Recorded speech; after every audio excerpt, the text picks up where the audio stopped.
Hey guys, this will be video 7 for the how to design build a 59 Korina Les Paul replica, and not necessarily using Stuart McDonald templates today because we're still doing some nitrocellulose lacquer work.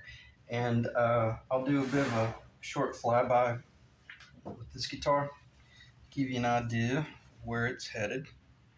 Really happy with it, turning out really good. I got another coat.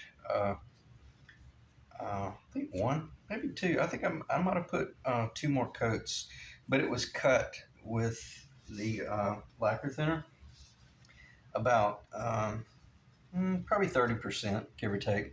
Haven't done anything to the headstock yet, so there's really nothing to see there. But let's see if I can get the cut away. After I shut down the video, I believe it was last night when I did the video, I mentioned, I'm not going to do another coat on that side. It doesn't really need it.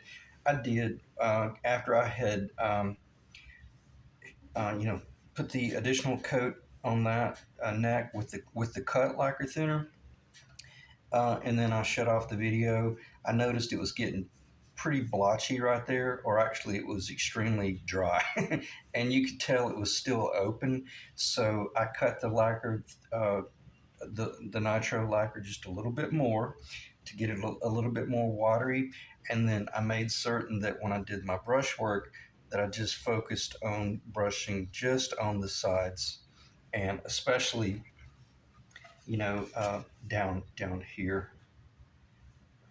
It was, and you can even see it right there. It's still kind of a little bit, not blotchy, but it's just, I probably could get away with doing 1 more coat of lacquer applied with a brush, but it would get to a point to where you might end up with some thick spots.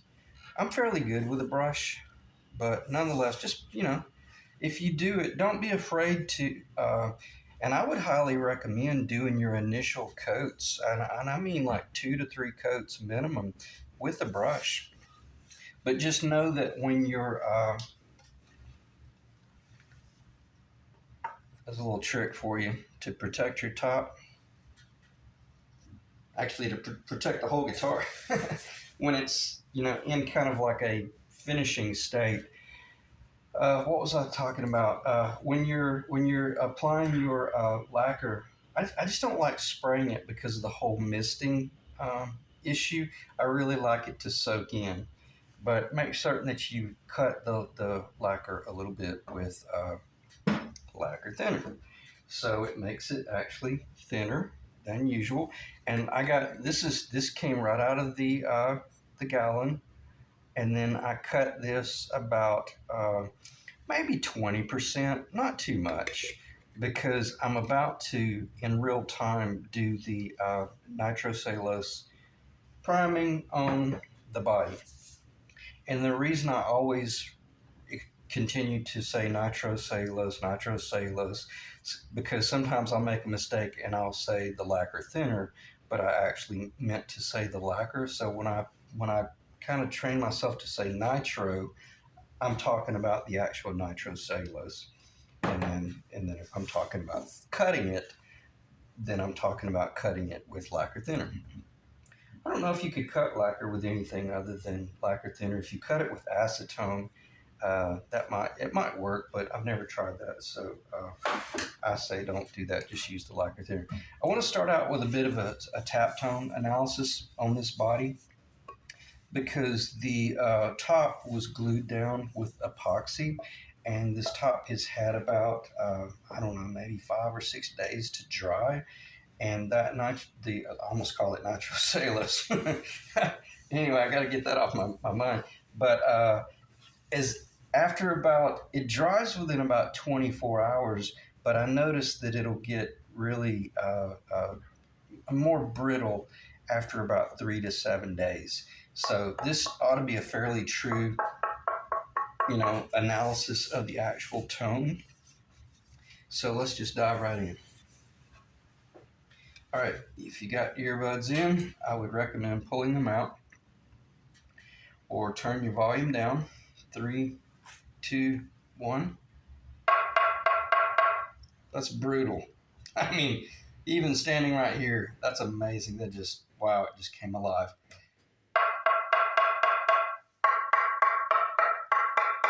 I mean, that is piercing.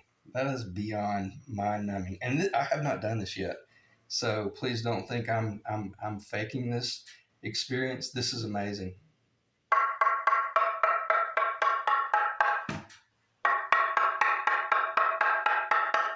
See, it gets darker down here because of the cavities and the chamber work, but then those tone bars help tie that centerline mass into the body.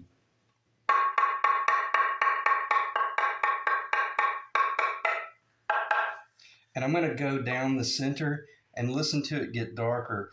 Once you hit about this point right here, it'll start darkening up, but it'll stay clear, and it should be in tune with the rest of the perimeter.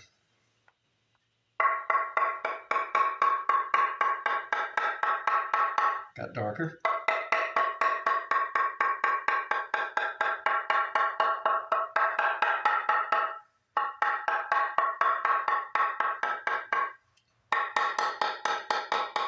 See, it's kind of got that thud in the middle because that's a pretty heavily chambered out area. Got kind of a thud right there, but the fact that you're getting a beautiful tone out here lets you know that it's all acting in tandem.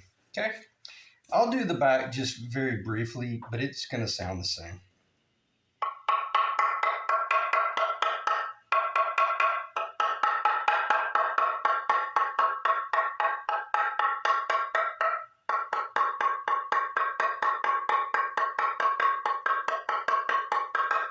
So that's the heart of the guitar, and it sounds just amazing. And I know that's kind of annoying for you guys that are just like trying to watch this stuff for entertainment purposes. But the reason I do that is because primarily from a selfish standpoint, I want to monitor the change of the guitar that I'm building because I'll keep reference of all the different videos, 1, 2, 3, 5, 7, up to whatever we are now, and I'll always keep note of where I did the tap tone analysis, and then I'll play those videos back to back at those locations, and I will actually be able to audibly monitor the change of the guitar, and and it helps me to begin to get a feel as a luthier as to what will happen to a body when it starts out just a big block of wood, solid, no work. It might be the footprint, but then I start cutting holes in it and doing chambering work, and then so my analysis would be based on uh, was it justifiable to lose 2 pounds in the entire guitar, or was it detrimental to the tone? And going straight to the finish line, I've never built a guitar that was heavily chambered. I mean, that I've just really just gutted the interior that sounded bad. That it may sound different, but it'll always sound really good acoustically and or plugged in. Okay.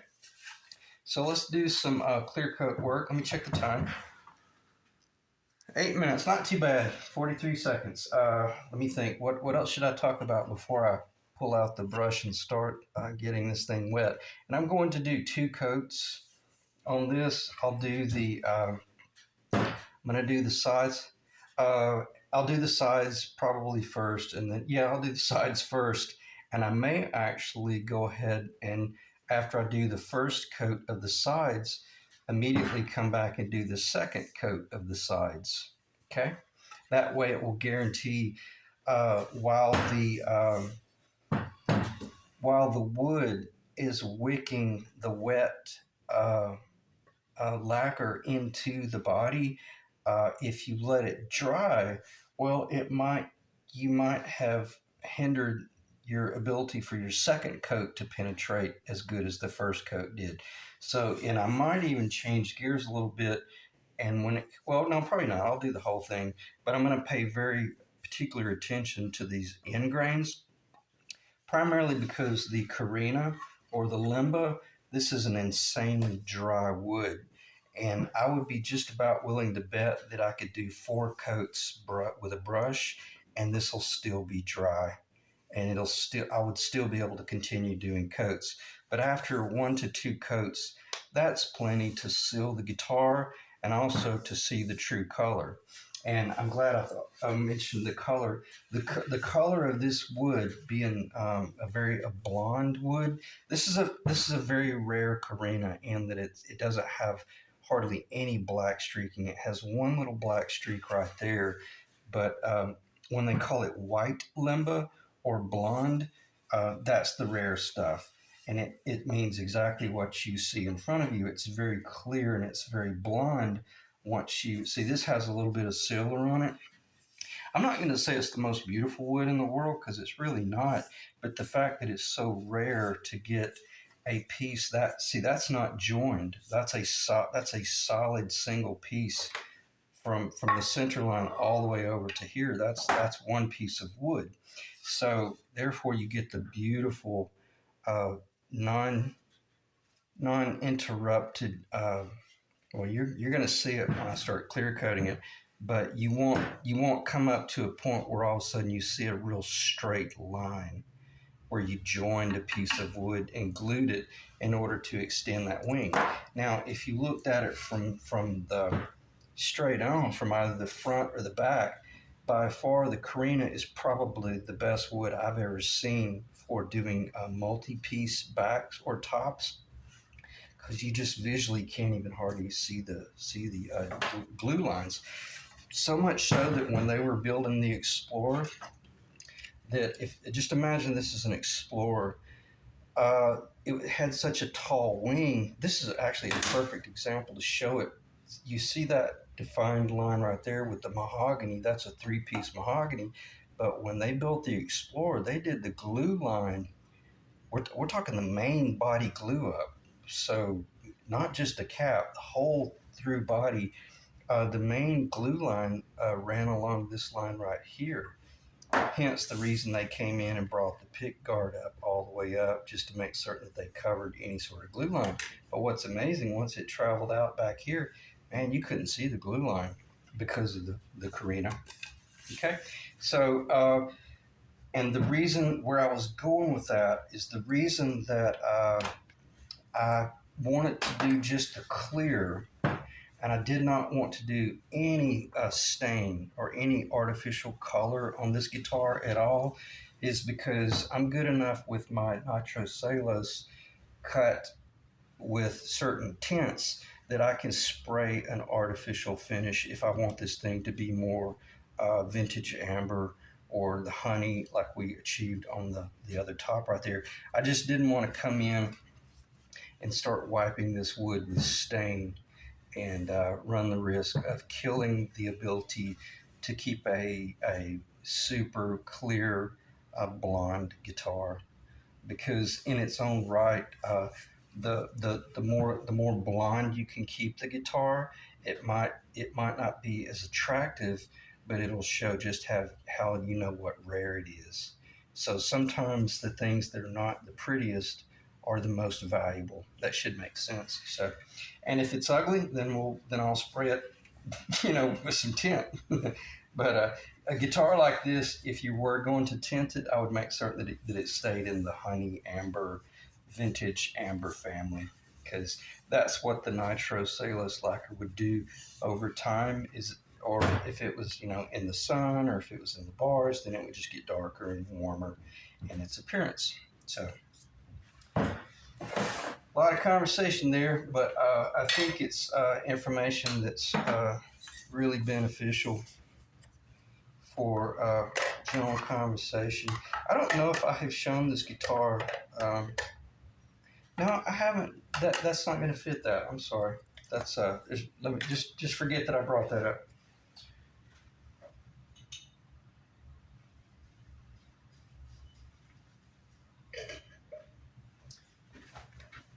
I've kept this brush in some lacquer, actual lacquer. All right, let's do this. Let me get this guitar repositioned. I get my coffee out of the way.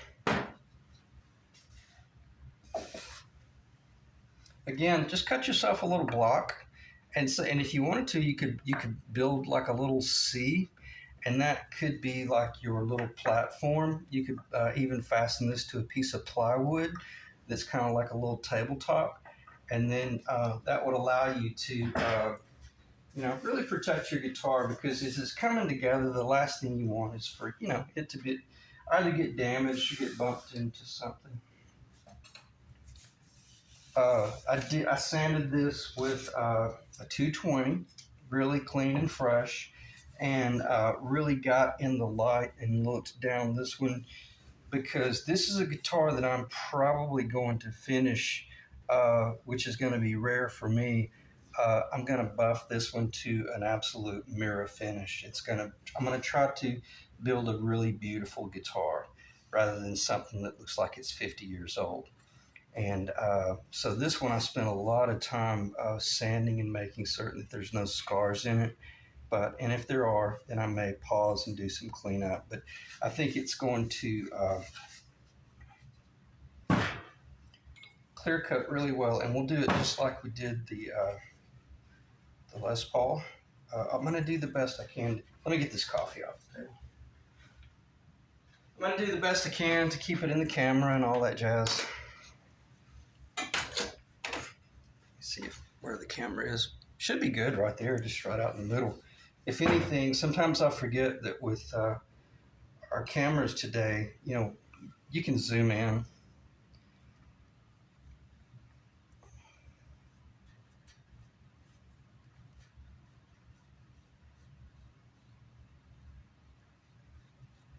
And the one thing I love positively, really, really learned the importance about working with just the clear. If you had to come back and do some additional sanding and touch up and stuff like that, you're not going to expose any sort of this is hard to do. You're not going to expose anything that is like a faux finish. Because if I came in and tinted that with some amber or something like that, then if I realized, oh God, I got a whole bunch of scratches in this body, and then I start trying to sand it out, I may end up with let me just try this. I may end up with a body that shows where I've made repairs before I even got out of the gate. But if you're doing all this clear work, then it'd be really safe to come back in here and just, make changes.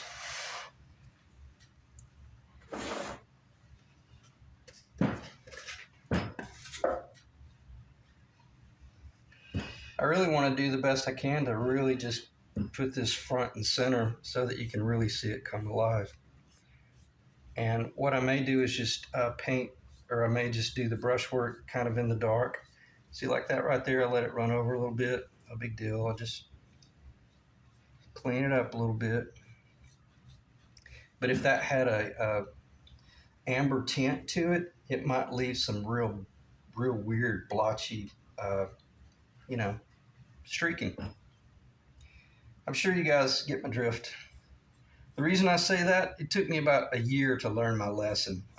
I couldn't help but come right out of the gate trying to build a vintage looking guitar, and all I was doing was just, making a fool of myself and showing that I truly didn't know what I was doing as far as finish work, and that I was impatient as a guitar builder.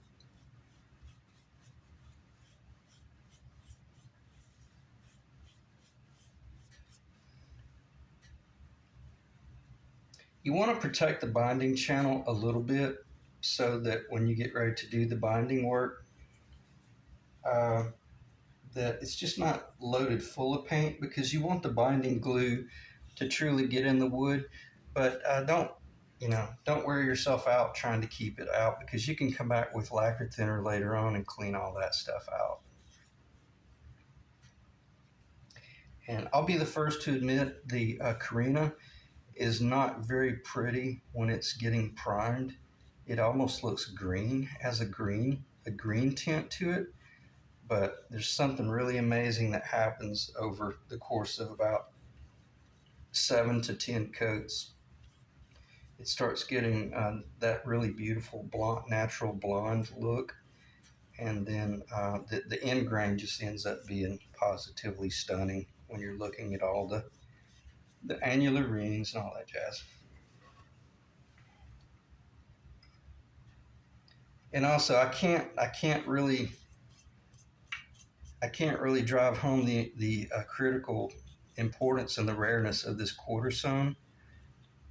That is so difficult to find a quarter sewn that pure, that true. Usually they're on a rift, like a 45 degree. There's nothing wrong with that. That's beautiful. But I paid a ton of money for this wood in order to get this. And this wood is actually the remnant from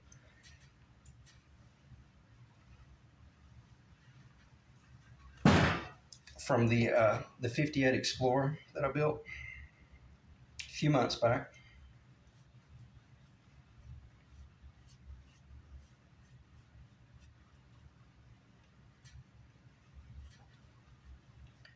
So coat number 2, and then I'm going to try to stay away from the back. Maybe do a little bit of the round over. And the good thing about this, because it soaks up so much, it wouldn't matter if you came in and painted straight like this across the grain, because every bit of that's going to soak in and get sanded off. We're just sealing it right now. I'll go ahead and just, even though that's a little bit wet, because of what I mentioned a little while ago, if I keep it wet, it might keep leaching into the,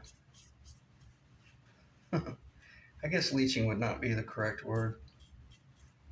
Just, absorbing into the grain. As long as you keep it wet. But if you let that dry, then it might create a wall, like I mentioned. There's a little gnat in here. Let's come back here. Let's go ahead and do this second. Yeah, look how dry that is. So while that's still a little bit wet, let's get some more on it. One thing I love about the lacquer, actual lacquer itself, not lacquer thinner, but I love the lacquer because as soon as you apply the lacquer onto old lacquer, it reactivates and melts into it.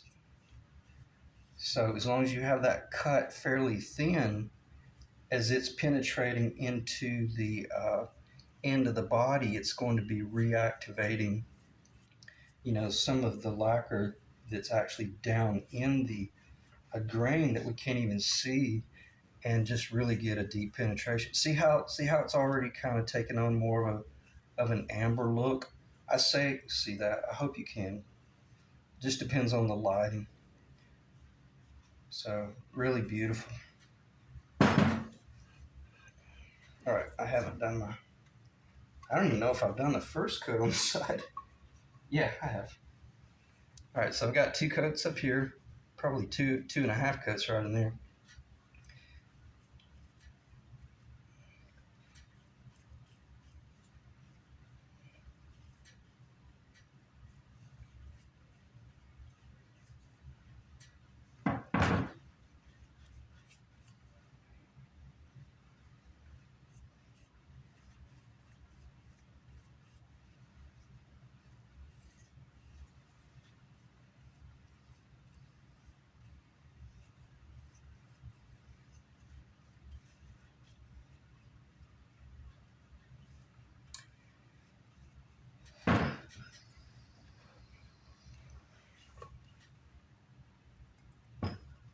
See how it's kind of staying wet now? And at this point, you want to be careful. You don't want to load it up. But as long as your nitro is a little bit thin, meaning cut with lacquer thinner, sometimes it's kind of safe to keep it a little bit wet. And I've got some bristle right there. Got it. If you get bristle, just go across it, pull it off, tip it, lay it off. You should be good. See how Look how dry it is right there. It's amazing. It almost looks like I didn't even clear coat it. So I'm probably going to sit here in this waste and do some pretty heavy applications. And I mean, I just put a brush full of nitro on that. It was 100% saturated to the point I'm surprised it didn't drip. And I bet it's doing the same thing. Not yet, but I guarantee it's doing the same thing right here. Yeah, it's fairly thin. And again, see, I haven't even gone to the back yet. The back will not absorb nearly as much. And also keep in mind when I'm doing these videos, you have to keep in mind sometimes there's people watching these videos that might be under the impression that oh man, I'm just going to build my own guitar. And I can assure you, I'm not being a smartass when I make these videos.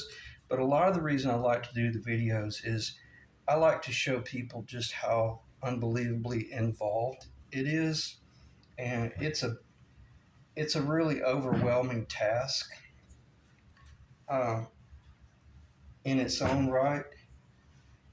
So it can be done, and if you're a good woodworker, a good cabinet guy, sure, you can pull it off. But I can assure you, sometimes it's better to just go buy your own guitar.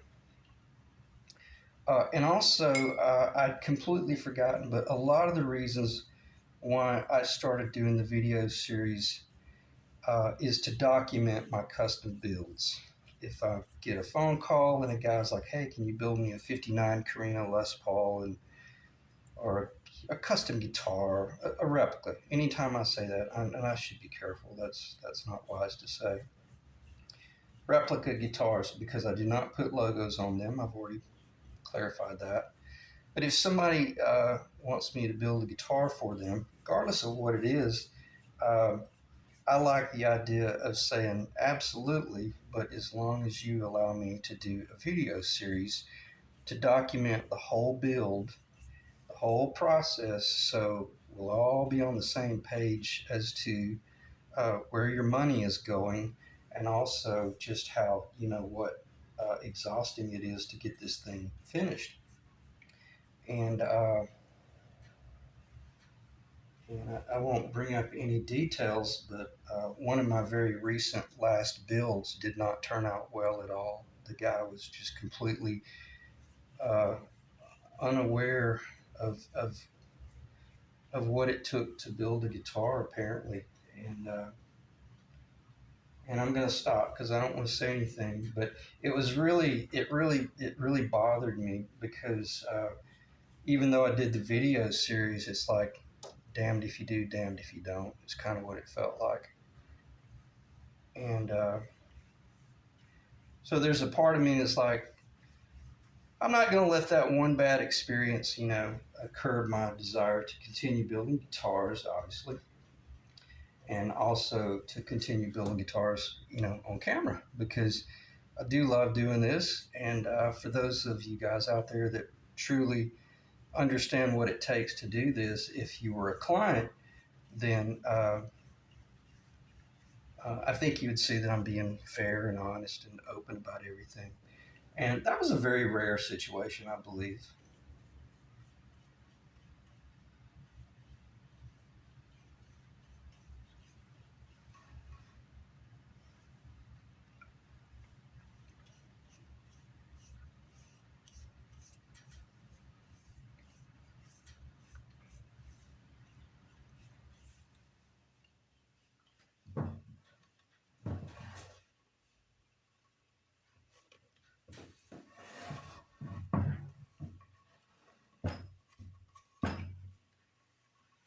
It's good. Staying fairly wet.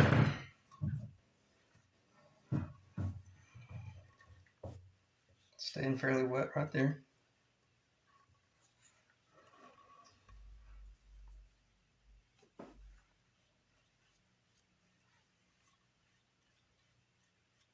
And if it kept soaking up and kept getting blotchy, I'd say at this point maybe put some more lacquer thinner in your lacquer.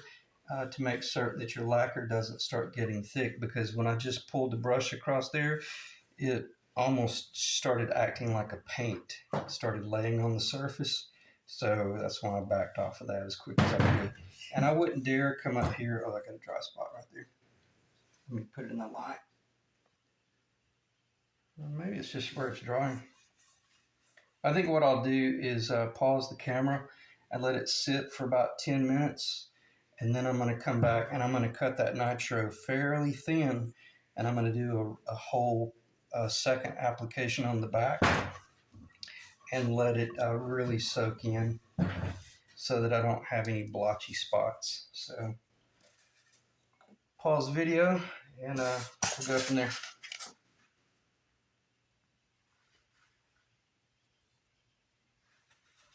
Okay, I'll dive back in briefly. It's only been about 3 to 5 minutes, and it's already kind of drying fairly quickly.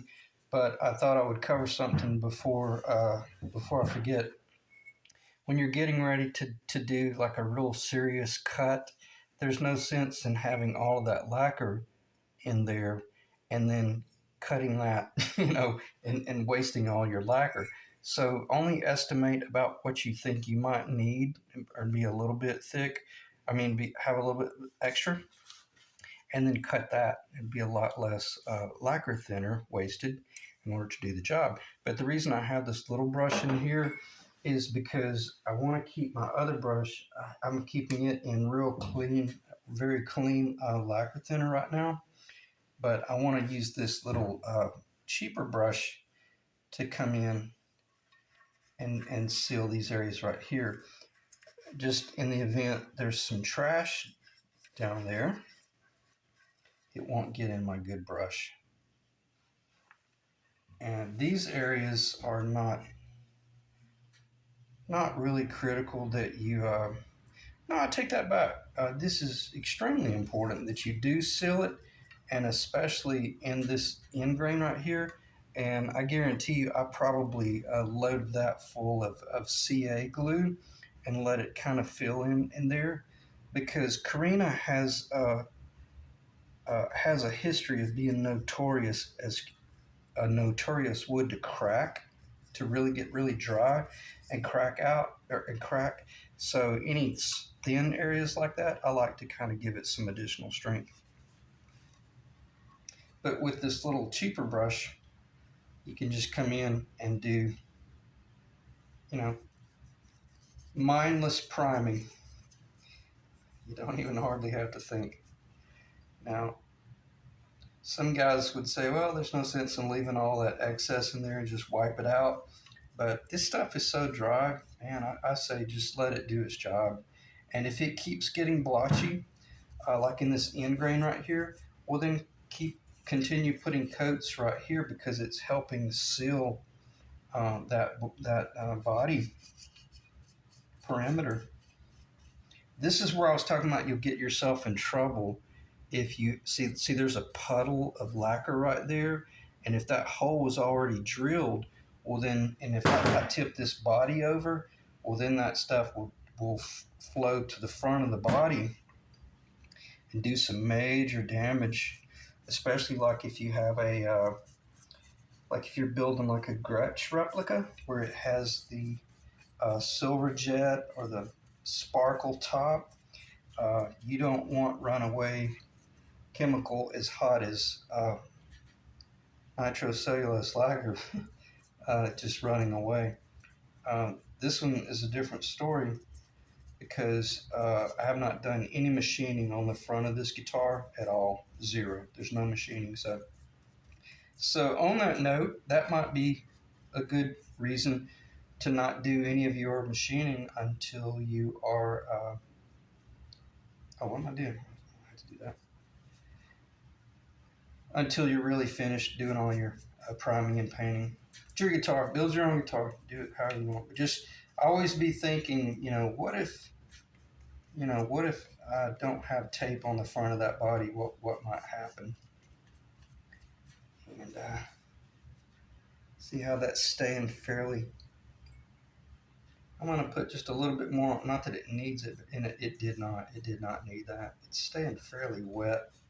That was already sealed a few weeks back, or a couple of weeks back, whenever I was building this body.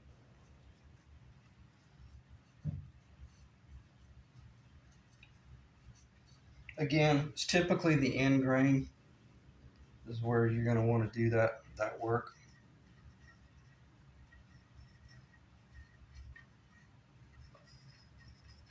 And with that little trash brush,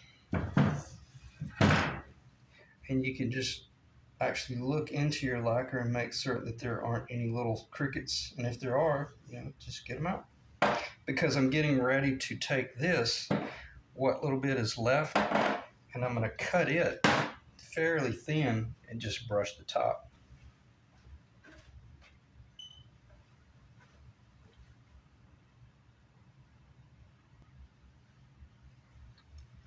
Okay, should be able to finish it in this section.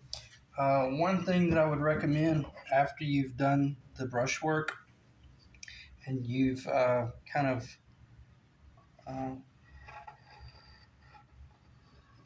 used two different applications, I come across it with a chisel and just clean out any puddling, because it really has a tendency to puddle in those areas.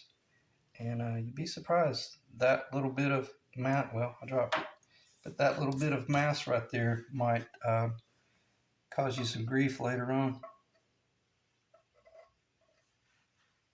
Got a little cricket there. With respect to putting your cover in there, because this one should be fit, because it's very important that you keep that under control. And if it's low, I'd rather it be a little bit low than high, obviously. So that one's pretty much perfect. But there's no sense in building up a whole bunch of mass. You're just wanting to seal the wood. I don't believe it's going to show any of the figure, but sometimes it surprises me. So I'm going to move it very slowly. You should see the chevron flame where you see a little bit of the flame going in this direction, and then I may have to turn it over in order to get the other one to show the flame, going in that direction. Again, as I'm sitting here looking at it, I see the flame right there. It's positively beautiful, but you might be seeing a real bland, a bland point in the guitar. I'm very happy with it. It's really beautiful. Keeping its depth, keeping its dark. It didn't blotch out at all, even right there where we put our 2 or 3 coats.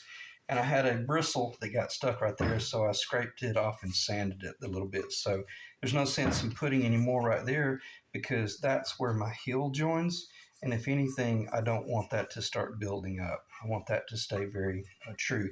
But the last thing you want to do is start doing any sanding in that area right there. You need to consider that area right there as much of a finished area as your mortise for the tenon. All right, so one thing, and I haven't done any sanding at all. I don't want to do any sanding. I just want to seal the wood. But if I wiped across that and I felt something weird, I might hit it just a little bit. But I like the idea of keeping my brush really clean. And I still have not cut this yet. I don't know if that's showing up. There's a very small amount in there. So let's do a little bit of cutting. And basically just enough. And that might have been a little bit too much. Let me look at it. I may add some lacquer to it. No, it's good. As long as I don't, it should be fine. All right, where's my, should be good. If anything, it'll really melt in and level out. So that should be in the camera. One thing you might do at this point, I'm probably gonna have to use a light, because once you start applying it, you won't even be able to see where you're working. Oh yeah, this is perfect. It's very watery, but you see it's still very, very much lacquer. Oh God, I can't even see it.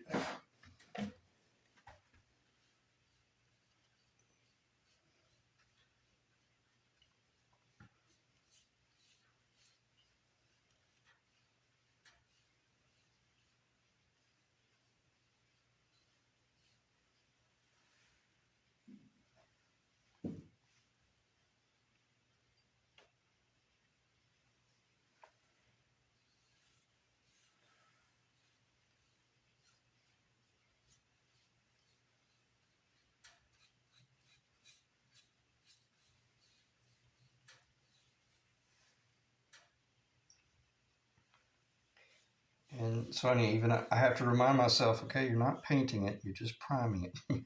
So, but nonetheless, I do want to lay it off or tip it, a little bit. If I see it's a little bit thick in certain areas.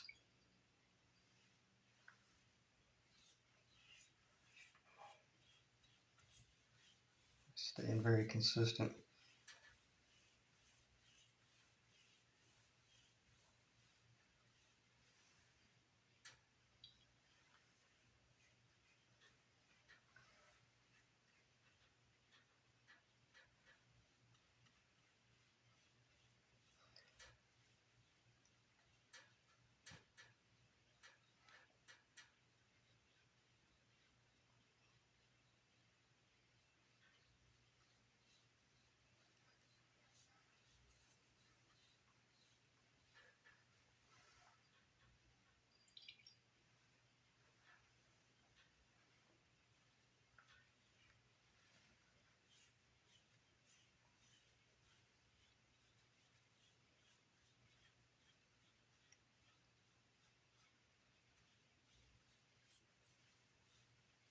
That's where you get that puddling.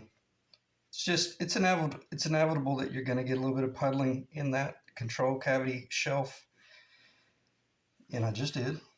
But you know, just head it off later on.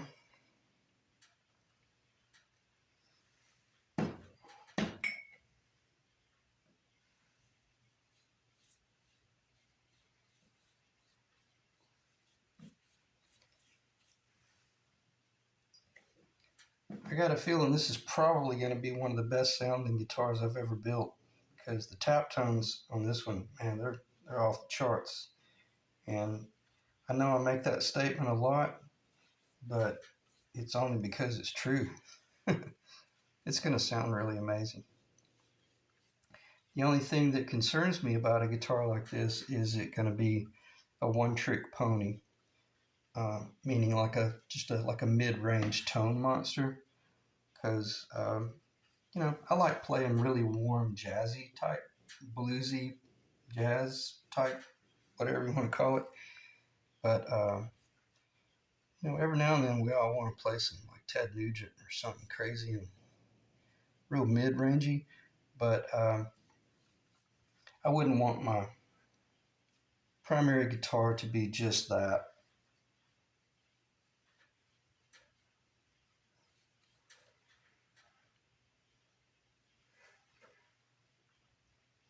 I might have gone just a little bit thin on the cut, but it's all right. One thing's for certain, it definitely sealed. And what you can do here, you don't even have to look at it. Just do a clean wipe around the perimeter. In the event it's got some runs, let me check it and see.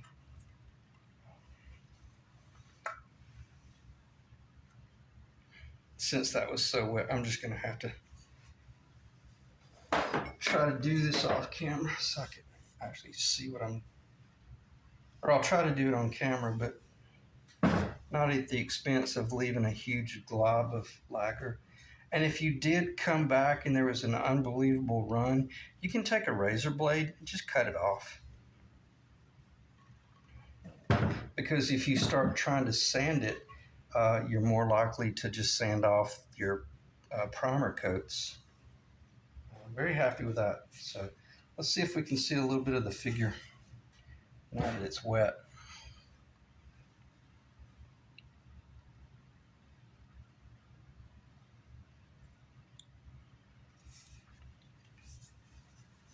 Let me get behind the camera and see if I can just find it.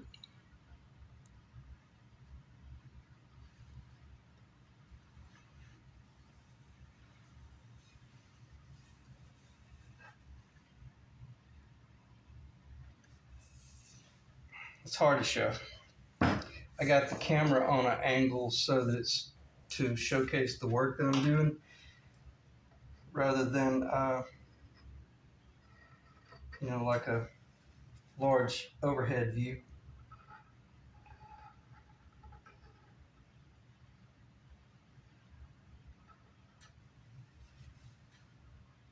Got a little bit up.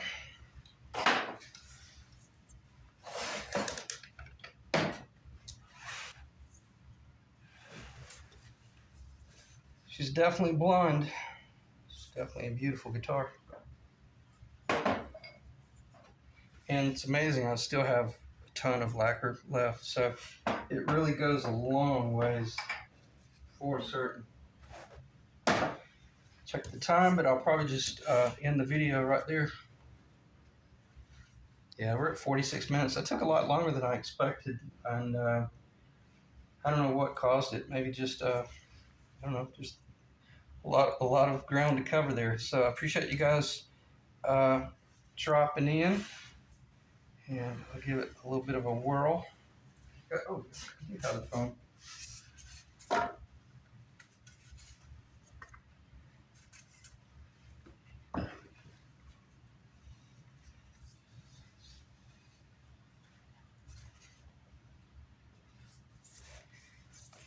This really helps me as the builder to kind of see what's coming together, and it also gives me the opportunity for all of a sudden for the flame to pop, because when I'm looking at that right there, oh man, it's positively beautiful, because I can see the chevron flame is just, it looks book matched.